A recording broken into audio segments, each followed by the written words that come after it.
ಇಷ್ಟು ದಿನ ನಾವು ಕೆಪಿಎಸ್ಸಿ ವಿರುದ್ಧ ಪ್ರತಿಯೊಂದು ಹೋರಾಟ ಮಾಡಿದಾಗೂ ವಿತ್ ಪ್ರೂಫ್ ಇಟ್ಕೊಂಡೇ ಹೋರಾಟ ಮಾಡಿದ್ದೀವಿ. ಈವನ್ ಕೆಪಿಎಸ್ಸಿ ಚೇರ್ಮನ್ ಸಸ್ಪೆಂಡ್ ಮಾಡಿಸಿದ್ದು ಅಷ್ಟೇ ವಿತ್ ಪ್ರೂಫ್. ಗವರ್ನರ್ಗೆ ಮತ್ತೆ ಅಲ್ಲಿ ವಿಧಾನಸೌಧ ಪೊಲೀಸ್ ಸ್ಟೇಷನ್ ಕಂಪ್ಲೇಂಟ್ ಕೊಟ್ಟಾದ್ಮೇಲೆ ಅವ್ರನ್ನ ಸಸ್ಪೆಂಡ್ ಮಾಡಿದ್ದು.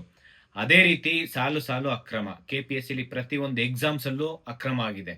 ನಾವು ಅದಾದ್ಮೇಲೆ ವೆಟರ್ನರಿ ಆಫೀಸರ್ದು ಕೆಪಿಎಸ್ ಅಂದ್ರೆ ವಿಧಾನಸೌಧ ಪೊಲೀಸ್ ಸ್ಟೇಷನ್ ಅಲ್ಲಿ FIR ಮಾಡಿಸಿದ್ವಿ. ಅದರಲ್ಲೂ ಕೂಡ ಇವನ್ ಕಾಲ್ಸ್ ಬಂದಿದೆ, ದುಡ್ಡು ಡಿಮ್ಯಾಂಡ್ ಮಾಡಿದ್ದಾರೆ, ಮತ್ತೆ ಸ್ಕೋರ್ಸ್ ಇರ್ಬೋದು, ಟಾಪರ್ಸ್ ಇರ್ಬೋದು, ಅವರೆಲ್ಲರನ್ನು ಏನಂದ್ರೆ ಫ್ರಾಡ್ ಅಂದ್ರೆ ಒಂದು OMR ತಿದ್ದುಪಡಿ ಮತ್ತೆ ಕ್ವಶನ್ಸ್ ಲೀಕ್, ಈ ತರ ಎಲ್ಲ ಮ್ಯಾಕ್ಸಿಮಮ್ ಏನಂದ್ರೆ ಕರಪ್ಷನ್ ಇಂದ KPSC ಇಂದ ಸೆಲೆಕ್ಟ್ ಆಗಿರಂತಾರೆ. ಅದ್ರ ಮೇಲೆ ಅವ್ರ ಮೇಲೆ ಒಂದು CBI ತನಿಖೆ ಕೊಡಿ ಅಂತ ಅಂದಾಗ CID ತನಿಖೆ ಕೊಟ್ಟಿದ್ದಾರೆ.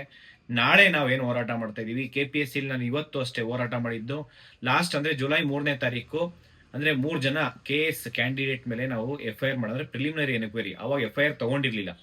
ಅದಾದ್ಮೇಲೆ ಪ್ರಿಲಿಮಿನರಿ ಎನ್ಕ್ವೈರಿಯಲ್ಲಿ ಫೋನ್ ನಂಬರ್ ಒಬ್ಬ ಕ್ಯಾಂಡಿಡೇಟ್ ಅಂದ್ರೆ ಇವತ್ತು ಅಷ್ಟೇ ನಾವು ಅದು ಕನ್ಫರ್ಮೇಶನ್ಸ್ ಹೇಳ್ತಾ ಇದೀನಿ, ವಿತ್ ಪ್ರೂಫ್ ನಾನು ಹೇಳ್ತಾ ಇರೋದು. ಅದನ್ನ ನಾಳೆ FIR ಮಾಡ್ತಾರೆ. ಏನಪ್ಪಾ ಅಂತಂದ್ರೆ KPSC ಮೆಂಬರ್ಸ್ ಯಾರಂದ್ರೆ ಶಾಂತಾ ಹೊಸ್ಮನಿ, ಅವ್ರದ್ದು ಕ್ಯಾಂಡಿಡೇಟ್ ಯಾರತ್ತಂದ್ರೆ ಮಮಿತಾ, ಇವರಿಬ್ರು ಫೋನ್ ಕಾಂಟ್ಯಾಕ್ಟ್ಸ್ ಸೇಮ್ ಪ್ಯಾನಲ್ ಅಲ್ಲಿ ಇಂಟರ್ವ್ಯೂ ಅಟೆಂಡ್ ಆಗಿರೋದು.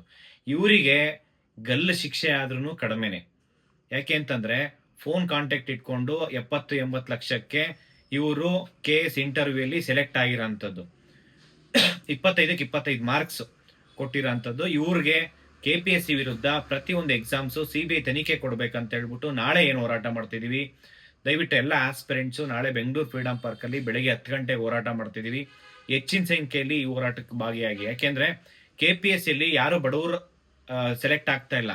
ಯಾರು IAS IPS ಆಫೀಸರ್, ಯಾರು ಶ್ರೀಮಂತರಿದ್ದಾರೆ, ಯಾರು ರಾಜಕೀಯ ಮಕ್ಕಳಿದ್ದಾರೆ ಅಂತವ್ರು ಗೆಜೆಟೆಡ್ ಪ್ರೊಫೆಷನರಿ ಅಂದ್ರೆ ಗ್ರೂಪ್ A ಮತ್ತೆ ಗ್ರೂಪ್ B ಆಫೀಸರ್ ಆಗ್ತಿದ್ದಾರೆ. ಯಾರು ದುಡ್ಡು ಕೊಡ್ತಿದ್ದಾರೆ ಕೋಟಿ ಅಂತವ್ರನ್ನ ಇವ್ರು ಸೆಲೆಕ್ಟ್ ಮಾಡ್ತಿದ್ದಾರೆ. ಅದರಲ್ಲೂ AE ಮತ್ತೆ JE ಅವರೆಲ್ಲ ಯಾವ ರೀತಿ ಅಂತಂದ್ರೆ ಬೇರೆ ಬೇರೆ ಗ್ರೂಪ್ C ಸಿಲಬಸ್ ಅಲ್ಲಿ ಸೆಲೆಕ್ಟ್ ಆಗೋಂಥವ್ರು ಅವ್ರ ಅಪ್ಪ ಅಮ್ಮ AEE ಇರಬೇಕು, ಇಲ್ಲ ಅಂತಂದ್ರೆ AE ಇರಬೇಕು. ಯಾರಾದ್ರೂ ಗೌರ್ಮೆಂಟ್ ಅಲ್ಲಿ AEE ಇತ್ತಂದ್ರೆ ಸುಮಾರು 70-80 ಲಕ್ಷ ಕೋಟಿ ದುಡ್ಡು ಕೊಟ್ಟಾದ್ರೂ ಅವ್ರನ್ನ ಸೆಲೆಕ್ಟ್ ಲಿಸ್ಟ್ ಅಲ್ಲಿ ಫೈನಲ್ ಲಿಸ್ಟ್ ಅಲ್ಲಿ ಸೆಲೆಕ್ಟ್ ಮಾಡ್ತಾರೆ. ಆ ಪರಿಸ್ಥಿತಿಯಲ್ಲಿ ಎಲ್ಲಾ ನೋಟಿಫಿಕೇಶನ್ಸ್ ನೋಡ್ಬೋದು.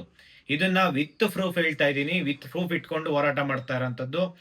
ಇದನ್ನ CBI ತನಿಖೆ ಮಾಡಬೇಕು as per Karnataka public examination act 2023 under section 10 ಪ್ರಕಾರ ಇವರಿಗೆ 10 years ಜೈಲು ಮತ್ತೆ 10 crores ಪೆನಾಲ್ಟಿ ಇದೆ. ಅದನ್ನ ಇಂಪ್ಲಿಮೆಂಟ್ ಮಾಡಿ ಇಮಿಡಿಯೇಟ್ ಅವರಿಗೆ ಜೈಲಿಗೆ ಕಳಿಸ್ಬೇಕು. ಇಲ್ಲ ಅಂತಂದ್ರೆ ಈ ಹೋರಾಟ ಯಾವುದೇ ಕಾರಣಕ್ಕೂ ಬಿಡಲ್ಲ.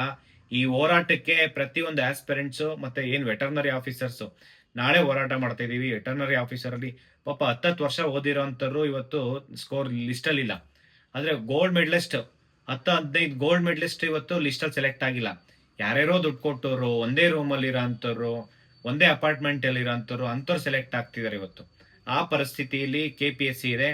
ಒಂದು KPSC ಇರೋಂಥ 16 ಜನ ಮೆಂಬರ್ಸ್ ಅಲ್ಲಿ ಯಾರೋ ಒಬ್ರು ಇಬ್ರು ಒಳ್ಳೆಯವ್ರು ಇರ್ಬೋದು, ಅದು ಬಿಟ್ರೆ ಬೇರೆ ಯಾರು ಇಲ್ಲ.